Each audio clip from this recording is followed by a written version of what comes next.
പാവറട്ടി തീരദേശ മേഖലയിൽ തെരുവുനായ ശല്യം രൂക്ഷമാകുന്നു. സമീപ ദിവസങ്ങളിലുണ്ടായ ആക്രമണങ്ങളിൽ ഒരു സ്കൂൾ വിദ്യാർത്ഥിയുൾപ്പെടെ 3 പേർക്ക് പരിക്കേറ്റു.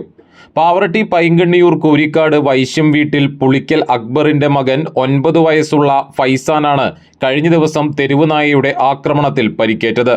ഞായറാഴ്ച ഉച്ചയോടെ പാവറട്ടി പുളിഞ്ചേരിപ്പടിക്ക് സമീപം മുൻ പഞ്ചായത്ത് ക്ഷേമകാര്യ സ്റ്റാൻഡിംഗ് കമ്മിറ്റി ചെയർമാൻ ജോസഫ് ബെന്നിക്കും മുൻ പഞ്ചായത്ത് മെമ്പർ ജോൺ വയനാടനും നായയുടെ കടിയേറ്റ് പരിക്കേറ്റു. പരിക്കേറ്റവരെ തൃശൂർ മെഡിക്കൽ കോളേജ് ആശുപത്രിയിൽ പ്രവേശിപ്പിച്ചു. ഫൈസാനെ പ്രാഥമിക ശുശ്രൂഷ നൽകിയ ശേഷം വീട്ടിലേക്ക് വിടുകയുണ്ടായി. ജോസഫ് ബെന്നിയും ജോൺ വയനാടനും ചികിത്സയിൽ തുടരുകയാണ്. പ്രദേശത്ത് തെരുവുനായ്ക്കളുടെ ആക്രമണം വർദ്ധിച്ചു വരുന്നതായി നാട്ടുകാർ ആരോപിക്കുന്നുണ്ട്. തീരദേശ മേഖലയിൽ വളർത്തുമൃഗങ്ങളെയും കോഴികളെയും നായ്ക്കൾ ആക്രമിക്കുന്ന സംഭവങ്ങളും പതിവായിട്ടുണ്ട്.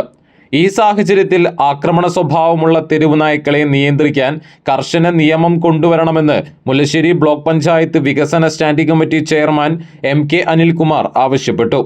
അക്രമകാരികളായ തെരുവ് നായ്ക്കളെ വെടിവെച്ച് കൊല്ലാനുള്ള ഉത്തരവ് സർക്കാർ പുറപ്പെടുവിക്കണം. അതിൽ യാതൊരു മാറ്റവും വരുത്താൻ പാടില്ല. ജനങ്ങളുടെ ജീവനും സ്വത്തിനാണ് സംരക്ഷണം കൊടുക്കേണ്ടത്.